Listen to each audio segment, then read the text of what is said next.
Welcome back to SpookyShade, where the woods don't end at the tree line, and some hungers follow you home. This is part 4 of the Hollow Pines, Root Hunger. You think survival means escape, but the forest changes you, and sometimes the scariest thing is bringing the woods back inside your own skin. I thought leaving Hollow Pines would set me free, but the spiral scars on my arms, the echo of roots beneath my feet, and the dreams, always the dreams, told a different story. Out here in the world, faces blur, memories slip away, and the line between nightmare and daylight grows thin. Sometimes, I see pines where there should be city streets. Sometimes, the wind sounds like voices calling me home. They say you can survive the forest, but no one warns you how hard it is to live afterward. Dim the lights. Listen close. Hollow Pines is never truly behind you, and the hunger is only beginning. You're listening to SpookyShade. Welcome to the next descent into the roots. Part 4, Root Hunger. The forest behind me hummed with hunger. Every step away from the bell felt like wading against a tide. A current of shadows and whispers, memory and rot, dragging at my ankles, whispering, "Come back. Rest. Be forgotten." I gripped the strap of my torn backpack and kept moving, one foot in front of the other, following no path but the sliver of hope burning in my chest. Sunlight, thin and cold, flickered through the branches above. It could have been dusk or dawn or neither. Time in Hollow Pines had lost its meaning. Names tumbled through my mind, some mine, some not. The bell's fading echo gave me moments of clarity, enough to remember Kayla's plea, Jamie's scream, Owen's transformation. The spirals on my arms still itched and burned, their patterns shifting beneath the skin, but I would not look at them. Not yet. I walked until my legs shook. Once, I found a muddy stream and drank greedily, cold water numbing my tongue. My reflection in the water was a stranger, eyes ringed with shadow, hair wild, spirals dark on my forearms. I tried to say my name. It came out as a croak. Somewhere deep among the trees, a scream rang out. Human, desperate. It could have been Marcus, or someone I'd never met, or a memory the forest wanted me to follow. I turned away, pressing on through tangled brush, the hunger in my belly matched by the hollow ache in my mind. As dusk bled into a blue twilight, I found the remains of an old trail, half swallowed by roots, marked here and there with scraps of faded ribbon.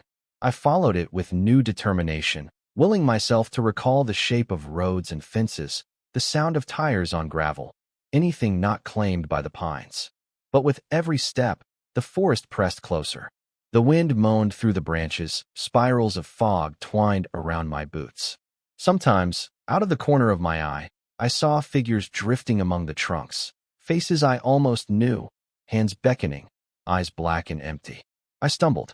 My knees hit soft earth. A sudden pain lanced up my arm. I looked down. The spiral marks had split open, thin threads of root or vein wriggling out from the wounds. Panic seized me. I dug my fingers into the soil, trying to tear the roots away. They fought back, writhing, desperate to stay. "Remember me," Kayla's voice whispered, close and far. "Remember us. Don't let the woods take everything." I forced myself up, swaying on my feet, blood trickling from the raw spirals.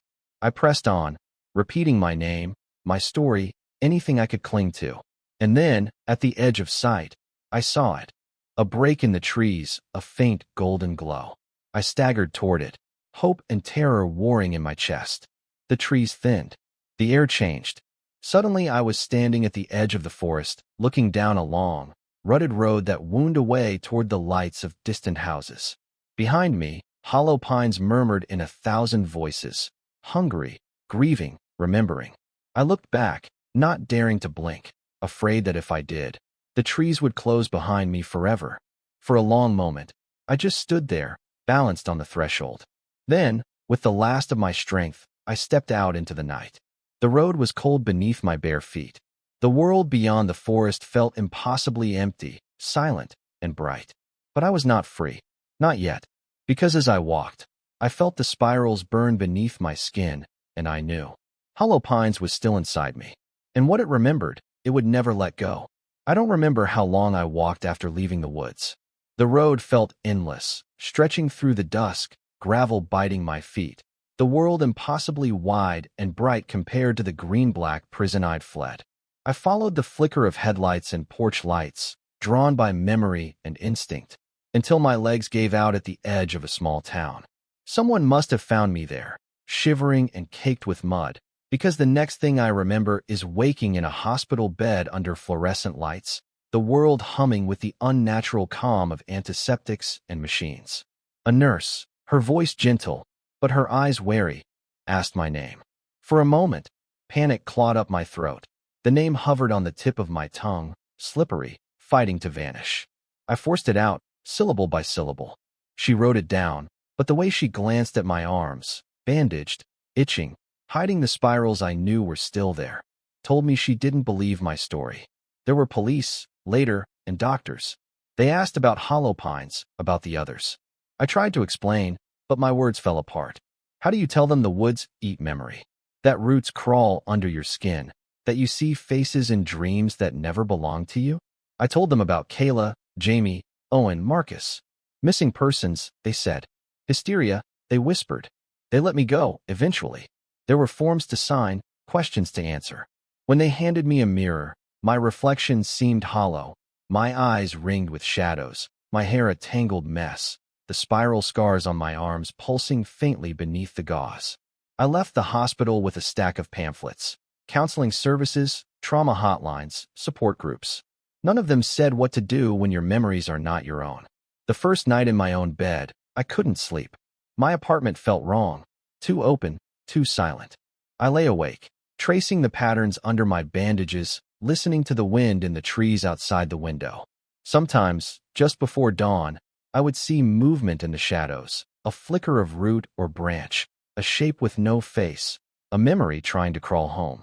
Sometimes I heard a bell, very faint, from nowhere. Days passed. I tried to build a life again. I went to the grocery store, answered phone calls, tried to work. But everywhere I went, I saw spirals, etched into sidewalk cracks, in stains on the wall. In the eyes of strangers I almost recognized. My dreams grew stranger. I would wake gasping, dirt under my nails, the taste of sap on my tongue. Sometimes I was Kayla, or Jamie, or a child from another century, always lost in hollow pines. Sometimes I found myself standing at the edge of the woods, just before dawn, one bare foot in the grass, unable to remember how I'd gotten there. And always, beneath my skin, something moved, slow, patient, remembering. I learned to keep these things to myself. Because what the world doesn't understand, it cannot forgive. And because, deep down, I knew the truth. Not all who return ever truly leave the forest behind. There are things I never told anyone. Not the nurses, not the police, not even the therapists with their soft voices and their walls of degrees. Like how I never really left Hollow Pines. Not truly. In the days after the hospital, I tried to live as if everything could go back to normal. I bought groceries. I walked city blocks until my feet ached. I went to the laundromat and watched the tumble of clothes, feeling nothing, waiting for a feeling that never came. But at night, when the world grew quiet and the city's lights blinked out one by one, I heard the forest call. Sometimes, I'd wake to find my hands stained with dirt, pine needles tangled in my sheets. Once, there was a smear of sap on my pillow, sticky and sweet, filling the room with the ghost of the woods. Once, I caught myself whispering names, not my own, but those of the missing, the lost, the remembered. I saw the spirals everywhere. At first, only on my arms, dark ridges beneath the skin, throbbing gently when the moon was full. Then, in stranger places, the swirl of coffee in a cup, the frost on the window, the shadow cast by the curve of a lamp. Each one pulled at my mind, asking to be followed, to be remembered. People looked at me oddly, sensing something off. I learned to keep my sleeves long and my voice low. I stopped telling stories, stopped mentioning the woods. But silence did not save me from memory. My dreams became their own world. Sometimes, I was Kayla, running through corridors of root and bone, her fear my own. Sometimes I was Jamie, staring into the face of a tree as it opened to receive me. Sometimes I was Owen, calling out names that echoed and never returned. And sometimes I woke with words in my mouth that didn't belong to me at all. The therapists called it trauma, dissociation, grief. But some nights I would wake to a rustling in the walls, the sound of roots splitting plaster and reaching for the marrow of my bones. Once, I heard a bell, faint, impossibly far, ringing through the city's hush. I pressed my hands over my ears, but the memory pierced through, clear as blood.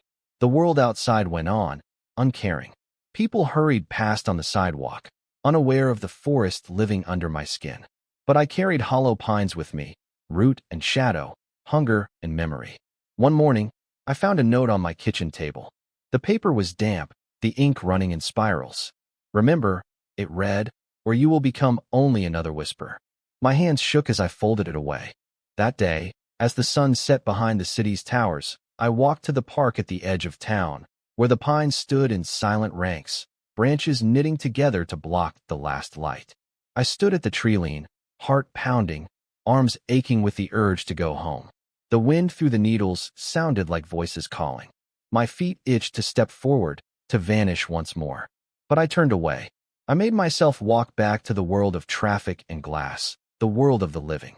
Still, that night, and every night after, I dreamed of the forest. And in my dreams, the pines remembered me. I thought leaving hollow pines would save me. For a time, the city's noise drowned out the memories, and I almost believed the world outside was real and solid and safe. But every day, the pines pressed closer, first in dreams, then in shadows, then in the quiet, unguarded moments between one heartbeat and the next. The scars on my arms itched, then ached, then began to throb in time with the wind. I wore long sleeves, gloves when I could, but nothing stopped the feeling that something inside me was growing. Slow, inevitable, patient. One night, as I walked home late, I saw a shape beneath the streetlight at the corner, a tall, thin silhouette, unmoving. My heart lurched. The figure turned, but there was no face, only the suggestion of spirals where eyes should have been. I stumbled back, but when I blinked, the figure was gone. Or maybe it had never been there at all. That night, I dreamed I was walking through hollow pines again. Only this time the forest was everywhere. The city blocks became avenues of black trunks, street lamps flickered with foxfire, and everyone I passed wore spiral scars on their arms. No one spoke. No one looked up. I woke, gasping, the taste of earth in my mouth, the smell of moss thick in the room. In the silence, I heard a soft, rhythmic tapping, like roots growing, inch by inch, through the walls. At work, I lost track of hours, forgetting the names of coworkers, the faces of old friends. Sometimes, I'd find myself staring out the window, hand pressed to the glass, tracing invisible spirals in the condensation. I called my parents once. My father answered, voice warm, familiar. But when I tried to speak, the only words I could form were stories, fragmented, haunted, not my own.